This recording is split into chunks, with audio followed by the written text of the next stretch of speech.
Pre samog početka iznošenja današnje informacije, dragi gledalci, pozvah vas da u komentaru ispod ovog snimka napišete vaše mišljenje, odnosno predviđanje što se tiče konačnog rezultata utakmice trećeg kola Mocarbet Super Lige Srbije koja se igra između Partizana i IMT-a večeras u Humskoj. Koji smatrate da će biti rezultat i strelci ako mislite da će biti golova?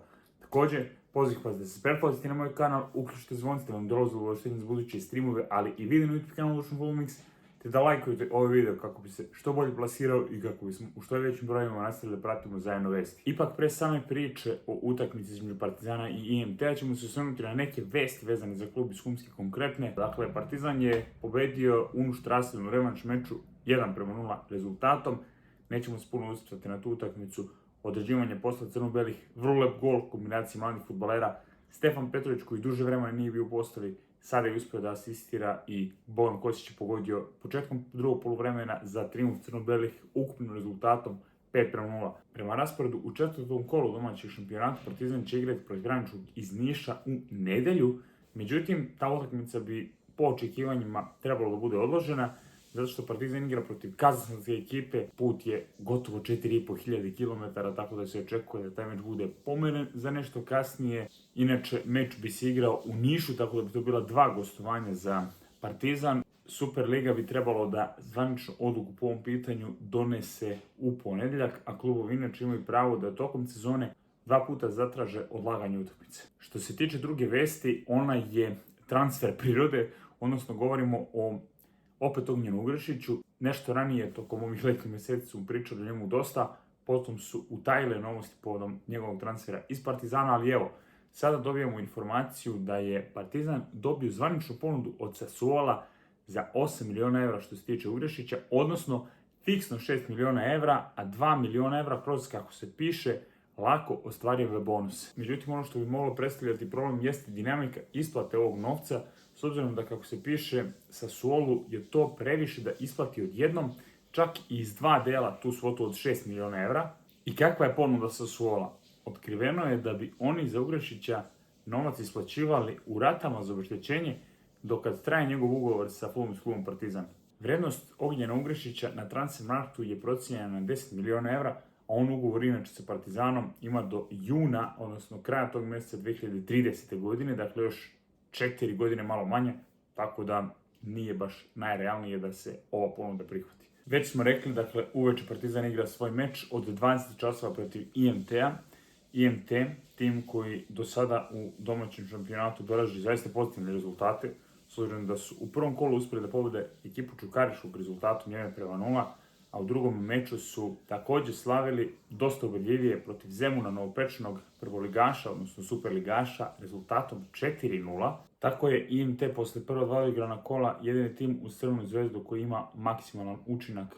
IMT je, makar po statistikom raspolažen na pripremama, odigrao 5 utakmica, zabeležio je samo jednu pobedu i imao 3 poraza, savladali su Makabi iz Tel Aviva 1:0, izgubili od Ahmata, Radničkog iz Kragujevca i Mladosti iz Lučana svaki put sa po 1:0, a remizirali su sa Banjalučkim Borcem 1:1.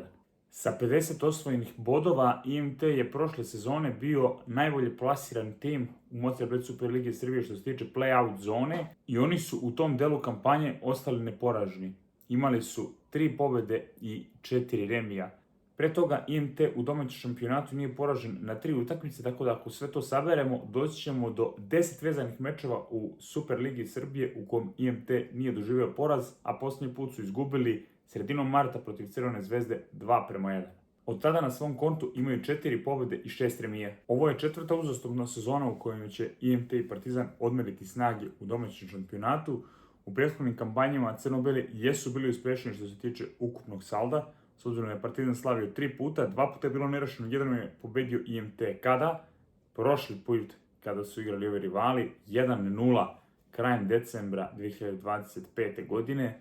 S druge strane, u ranijem delu te sezone Partizan je pobedio 5:1 u Humskoj ovog rivala, međutim u kampanji 24. na 25. niti jednom Partizan nije uspio da pobedi IMT, 1:1 u Humskoj i bez golova se odigralo kada je IMT bio zvaničan domaćin, a u sezoni 2023. na 24. Partizan je oba puta uspio da trijumfuje, 3:2 protiv IMT-a kada je bio gost, a u Humskoj je pobedio ovog rivala rezultatom 5:2. Dakle, 2 puta od 3 kada je Partizan bio domaćin IMT-u, crno-beli su postizali 5 pogodaka, međutim niti jednom nisu uspjeli da sačuvaju mrežu netaknutom. Što se tiče tih utakmica u Humskoj. Što se tiče određenih pojačanja IMT-a, nema ih puno, istakli bismo Ibrahimu Kebea, koji je došao iz druge portugalske lige iz Penafijela u ovaj klub, a s druge strane 3 igrača su napustili ekipu bez odštete. Campbell je pojačao Nikšićku Sutjesku, u pitanju je igrač koji je igrao na poziciji desnog krila. Centralni bek Marko Jeftić otišao je u Irtiš, dok je Lazar Konstadinov pojačao Javor Matis. Napadač Karamoho se vratio na pozajmicu, odnosno u svoj matični klub Wolfsberger po isteku iste, dok je isto učinio i Miloš Jović koji je otišao u Leće. Trener IMT je 61-godišnji Zoran Popović. On je na klupi ovog kluba od početka aktualne sezone, a pre toga je, što se tiče nekog ranijeg iskustva, predvodio ekipu Čukaričkog u najkvalitetnijem rangu srpskog fudbala. Bio je i na klupi Florijane, u pitanju je tim koji se takmiči u prvenstvu San Marina. Radio je i van evropskih granica također. Što se tiče ovog snimka, ne bih više dužio. Hvala vam na pažnji. Još jedan poziv da napišete u komentaru ispod vaše predviđenje što se tiče konkretne utakmice, a mi se, ako Bog da, družimo uskoro na novim videima, ali i streamujemo na YouTube kanalu Dušan Film Mix.